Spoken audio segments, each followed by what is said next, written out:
தயானி studio உறவுகளுக்கு வணக்கம். 27/7/2026 திங்கட்கிழமை. இன்றும் வழமை போல் உள்நாட்டு மற்றும் சர்வதேச முக்கிய செய்திகளுடன் உங்களை சந்திப்பதில் மகிழ்ச்சி. முதலில் தலைப்பு செய்திகள். இலங்கையில் டெங்கு பாதிப்பு 76,000 தாண்டியது. சுகாதாரத்துறை தீவிர நடவடிக்கை.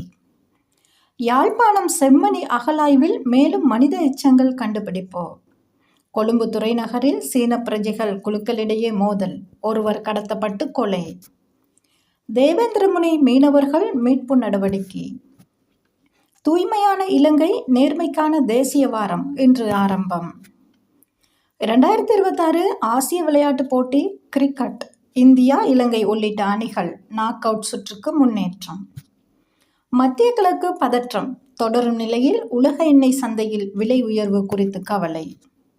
உக்ரைன் ரஷ்யா போர், கிவ் அருகே ஏவுகணை தாக்குதல். இன்றைய வானிலை அறிக்கை. இனி உள்நாட்டு செய்திகளை விரிவாக பார்க்கலாம். இலங்கையில் டெங்கு பாதிப்பு 76,000 தாண்டியது. இலங்கையில் டெங்கு காய்ச்சல் பரவல் தொடர்ந்து அதிகரித்து வருகிறது. இந்த ஆண்டின் தொடக்கம் முதல் பதிவான நோயாளர்களின் எண்ணிக்கை 76,000 தாண்டியுள்ளதாக சுகாதார அமைச்சு தெரிவித்துள்ளது.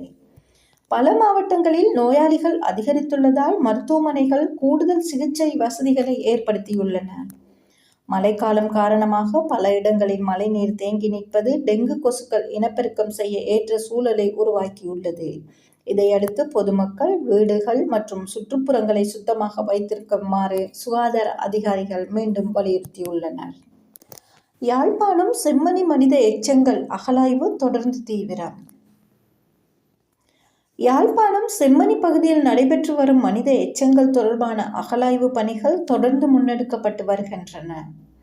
நீதிமன்ற உத்தரவின் கீழ் நடைபெறும் இந்த அகழாய்வில் இதுவரை நூற்றுக்கணக்கான மனித எலும்புக்கூடுகள் மற்றும் மனித எச்சங்கள் கண்டெடுக்கப்பட்டுள்ளதாக அதிகாரப்பூர்வ தகவல்கள் தெரிவிக்கின்றன. இந்த அகழாய்வு பல ஆண்டுகளுக்கு முன்பு காணாமல் போனவர்கள் தொடர்பான உண்மைகளை வெளிக்கொணரும் நோக்கில் மேற்கொள்ளப்படுகிறது. அகழாய்வு பணிகளை தொல்லியல் நிபுணர்கள், நீதி மருத்துவ நிபுணர்கள் மற்றும் விசாரணை அதிகாரிகள் இணைந்து மேற்கொண்டு வருகின்றனர். கண்டெடுக்கப்படும் ஒவ்வொரு மனித எச்சமும் தனித்தனியாக பதிவு செய்யப்பட்டு நீதி மருத்துவ ஆய்வுக்காக அனுப்பப்பட்டு வருகிறது. எலும்புகளின் வயது, பாலினம் மற்றும் இறப்பிற்கான சாத்தியமான காரணங்களை கண்டறிய ஆய்வுகள் நடைபெற்று வருகின்றன.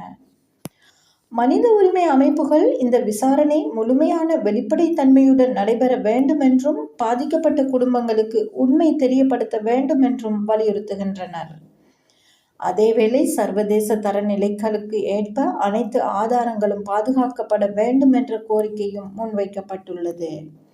இந்த அகழாய்வு முடிவுகள் பல ஆண்டுகளாக பதில் கிடைக்காமல் காத்திருக்கும் குடும்பங்களுக்கு முக்கியமான தகவல்களை வழங்கக்கூடும் என்று நிபுணர்கள் கூறுகின்றனர். எனினும் இறுதி நீதி மருத்துவ அறிக்கைகள் மற்றும் அதிகாரப்பூர்வ விசாரணைகள் முடிவுகள் வெளியான பிறகே உறுதியான தகவல்கள் வெளிவரும். கொழும்பு துறைநகரில் சீன பிரஜைகள் குழுக்களிடையே மோதல், ஒருவர் கடத்தப்பட்டு கொலை. கொழும்பு துறைநகர் பகுதியில் சீன பிரஜைகள் இரு குழுக்களுக்கிடையே ஏற்பட்டதாக கூறப்படும் மோதல் தற்போது பெரும் பரபரப்பை ஏற்படுத்தியுள்ளது. இந்த சம்பவத்துடன் தொடர்புடையதாக கூறப்படும் ஒரு சீன பிரஜை கடத்தப்பட்டு பின்னர் கொலை செய்யப்பட்ட சம்பவம் தொடர்பில் இலங்கை போலீசார் தீவிர விசாரணைகளை முன்னெடுத்து வருகின்றனர். விசாரணைகளின் ஆரம்ப கட்ட தகவலின்படி கொல்லப்பட்டவர் ஹாவோ போன் என அடையாளம் காணப்பட்ட சீன பிரஜை என சில தகவல்கள் தெரிவிக்கின்றன.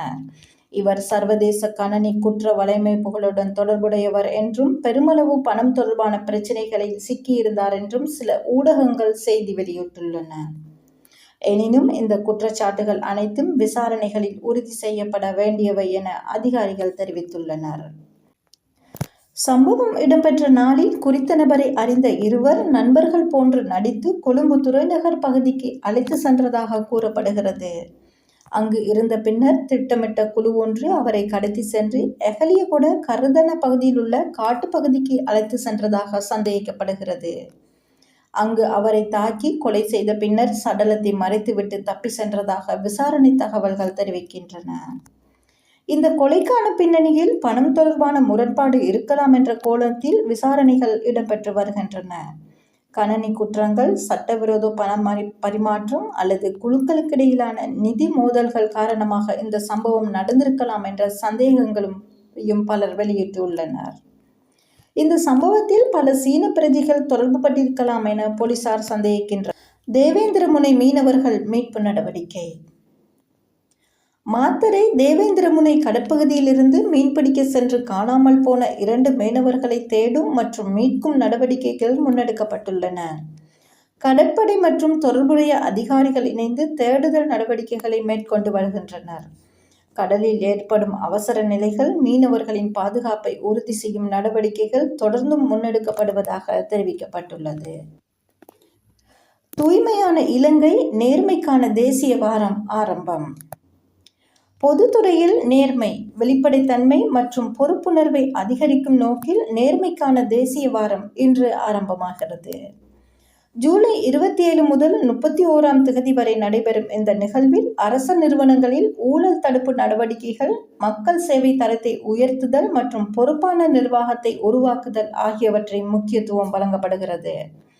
அரசு சேவையில் மக்கள் நம்பிக்கையை அதிகரிப்பதே இதன் முக்கிய நோக்கம் என தெரிவிக்கப்பட்டுள்ளது. 2026 ஆசிய விளையாட்டுப் போட்டி. கிரிக்கெட், இலங்கை உள்ளிட்ட அணிகள் நாக் அவுட் சுற்றுக்கு முன்னேற்றம். 2026 விளையாட்டுப் போட்டிக்கான கிரிக்கெட் தொடரை முன்னிட்டு முக்கிய அணிகள் போட்டி அட்டவணை மற்றும் தகுதி சுற்று விவரங்கள் வெளியாகியுள்ளன. சர்வதேச தரவரிசையின் அடிப்படையில் இந்தியா, இலங்கை, பாகிஸ்தான், பங்களாதேஷ் ஆகிய அணிகள் ஆடவர் பிரிவில் நேரடியாக நாக் அவுட் சுற்றுக்கு முன்னேறியுள்ளனர். இதனால் இந்த அணிகள் ஆரம்ப சுற்று போட்டியில் விளையாட வேண்டிய அவசியமின்றி நேரடியாக முக்கிய கட்டத்தில் களமிறங்க உள்ளன.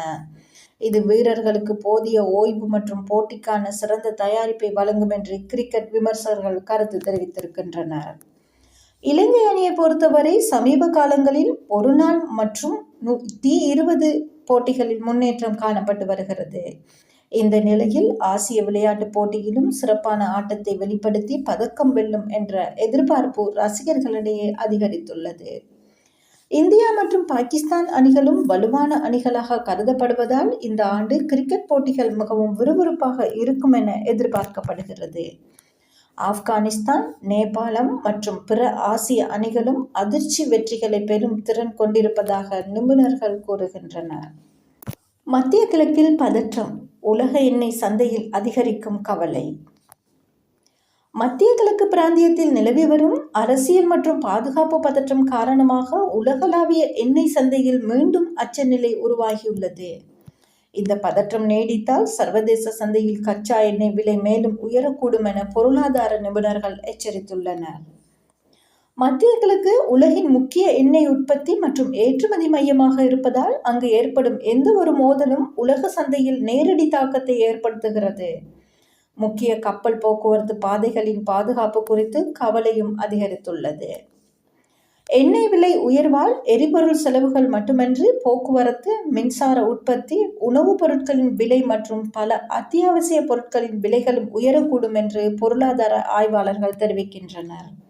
இதனால் பல நாடுகள் தங்களின் எரிசக்தி கொள்கைகளை மீளாய்வு செய்து வருகின்றன.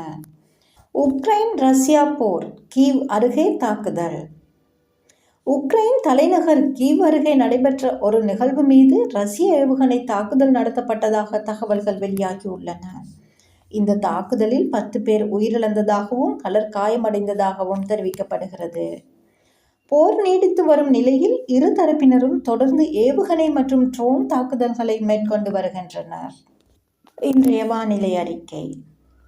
நாட்டின் பல பகுதிகளில் மேகமூட்டமான வானிலை காணப்படக்கூடும்.